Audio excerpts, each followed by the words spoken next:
Assalamualaikum. Waalaikumsalam. Oh, Septi. Silakan duduk, Septi. Terima kasih, Bu. Apa kabar? Alhamdulillah baik, Bu. Nampaknya muka kamu hari ini kurang ceria. Apakah ada sesuatu yang terjadi sama kamu? Apa ada yang ingin kamu ceritakan? Begini, Bu, saya ingin menceritakan masalah yang sedang saya alami. Ceritakan bagaimana permasalahannya. Mari kita bahas bersama-sama. Namun sebelum itu, Ibu meminta kesepakatan waktu untuk membahasnya supaya efisien dan teratur. Bagaimana? Saya setuju, Bu. Saya rasa 40 menit itu cukup. Saya minta Ibu bisa merahasiakan ini. Saya tidak ingin orang lain mengetahui akan permasalahan saya. Baiklah, Ibu tidak akan menceritakan masalahmu ini dengan siapapun. Sekarang, kalau boleh tahu, apa permasalahan yang kamu hadapin?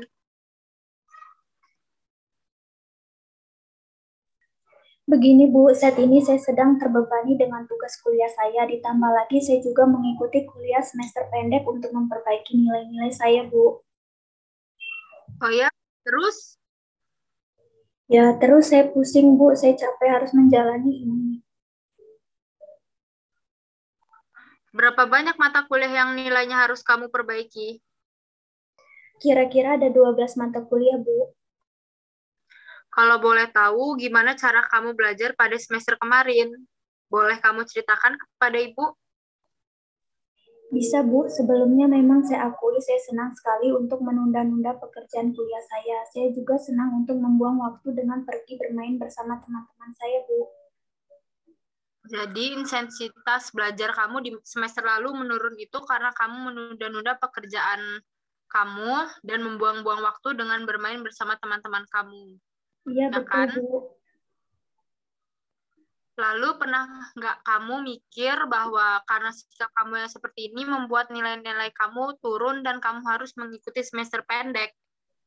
Iya, Bu. Saya rasa karena sikap saya yang suka menunda-nunda pekerjaan dan bermain itu mempengaruhi nilai-nilai saya, Bu. Saya bisa merasakan perasaan kamu sekarang ini, Septi. Saya terus dihadapkan oleh perasaan penyesalan terhadap apa yang sudah saya lakukan dulu, Bu. Perasaan bersalah itu terus menghantui saya, Bu. Dan saya sudah terlalu banyak merepotkan kedua orang tua saya. Saya sudah menghabiskan banyak uang, tenaga, dan waktu saya. Saya benar-benar menyesal, Bu. Saya sudah membuat kecewa orang tua saya, Bu. Mungkin memang sebaiknya saya tidak melanjutkan pendidikan S1 ini, Bu.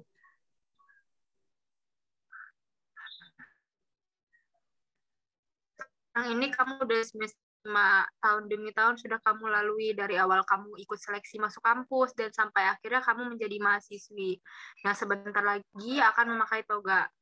Orang tuamu pasti begitu mengharapkan buah hatinya bisa lulus dengan gelar sarjana. Setiap manusia jelas pernah mengalami keadaan sulit dalam hidupnya, seperti kamu saat ini, Septi. Iya, Bu. Tapi percayalah, di setiap kesulitan pasti ada kemudahan. Nanti kamu pasti bakalan menemukan kebahagiaan. Dari pembicaraan yang sudah kita lakukan, ada baiknya jika disimpulkan lebih dahulu supaya semakin jelas arah pembicaraan kita, ya, Septi.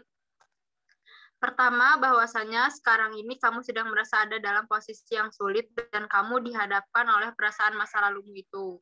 Yang kedua, bahwa kamu merasa tidak sanggup menghadapi keadaan ini dan kamu memilih mundur untuk tidak meneruskan kuliah. Sementara kamu sendiri memiliki impian untuk membahagiakan kedua orang tua kamu. Saya bingung harus bagaimana, Bu. Baiklah, sekarang silakan kamu mengutarakan semua perasaanmu. Hal-hal yang mengenai permasalahan yang kamu hadapi sekarang. Tetapi kamu harus menambahkan di belakangnya kalimat, saya bertanggung jawab. Sebagai contoh, Ibu akan memberikan satu contoh sama kamu. Contohnya gini, saya bertanggung jawab. Kamu bisa? Bisa, Bu. Saya merasa kecewa dan saya bertanggung jawab atas kekecewaan saya tersebut. Saya merasa nilai saya rendah dan saya bertanggung jawab atas nilai saya yang rendah itu, Bu. Saya merasa intensitas belajar saya rendah dan saya bertanggung jawab atas hal tersebut. Baiklah, apakah hanya itu saja perasaan yang ingin kamu ungkapkan? Sejauh ini hanya itu saja, Bu. Dan setelah kamu melakukan pengungkapan perasaan tadi itu dan ditambah dengan rasa tanggung jawab kamu, apakah ada perubahan perasaan atau pola pikir yang kamu rasakan? Tidak apa-apa, saya biarkan saja. Lalu bagaimana perasaanmu sekarang? Iya, Bu, saya merasa sadar akan tanggung jawab saya sendiri kalau memang kesalahan tersebut berasal dari diri saya sendiri, Bu. Jadi kamu merasa sudah sadar ada akan perasaan-perasaan yang mungkin kamu ingkari selama ini ya, Septi?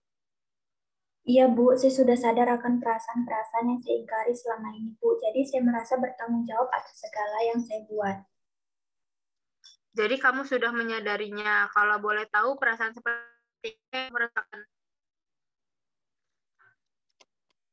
Perasaan mengenai keadaan buruk ini adalah akibat dari kebiasaan saya. Saya sadar kalau saya sudah membuang-buang waktu saya untuk bermain-main dan saya menyadari bahwa keluar dari bangku kuliah hanya akan memperburuk keadaan saya saja, Bu. Jadi sekarang kamu sudah mulai sadar ya, Septi, setelah pengungkapan perasaan disertai dengan rasa tanggung jawab tadi, benar seperti itu? Iya, Bu, benar. Baiklah, kalau seperti itu, lalu bagaimana menurutmu untuk solusi ke depannya agar nilai-nilai kamu mengalami peningkatan dan tidak merasa terbebani dengan semester pendekmu? Iya, Bu, mungkin ke depannya saya akan mengintrospeksi diri terlebih dahulu atas permasalahan saya ini. Dan saya sudah sadar bahwa penurunan nilai-nilai saya dan keikutsertaan saya pada kuliah semester pendek disebabkan karena saya suka menunda-menunda pekerjaan dan senang membuang-buang waktu dengan bermain bersama teman-teman. Mulai sekarang saya harus bisa membagi waktu antara belajar dan bermain bersama teman saya, Bu. Saya juga harus menghilangkan kebiasaan saya yang suka menunda-nunda pekerjaan. Itu merupakan solusi yang sangat bagus, Septi. Jika kamu menerapkannya pada diri kamu saat ini, supaya nanti kamu bisa lebih fokus pada pelajaran saat kamu kuliah, dan fokuslah dengan apa yang ada pada saat sekarang ini. Tidak perlu berlarut-larut menyesali masa lalu dan apa yang sudah terjadi. Jadikan itu sebagai pembelajaran, dan jadikan harapanmu sebagai penyemangat kamu untuk terus menjadi yang lebih baik. Ya, Bu, saya akan bersungguh-sungguh dan berusaha. Baiklah, semoga apa yang kamu cita-citakan tercapai, dan apa yang kamu inginkan bisa tercapai. Dan semoga kamu bisa membahagiakan orang tua kamu. Setelah konseling ini, kamu bisa datang kepada ibu dan bercerita tentang apapun kepada ibu. Tidak, Bu, mungkin itu saja yang dapat saya ceritakan kepada Ibu. Baiklah, jika tidak ada yang ingin kamu ceritakan lagi, konseling ini ibu akhiri ya. Mungkin untuk kedepannya, jika kamu memiliki masalah yang lain, kamu bisa datang ke ruangan ibu. Ya, Bu, saya sangat berterima kasih Bu sudah mau membantu saya. Sekarang saya sudah cukup lega dan semangat lagi. Terima kasih ya, Bu. Sama-sama, syukurlah kalau bisa membantu kamu. Saya permisi dulu ya, Bu. Assalamualaikum. Waalaikumsalam.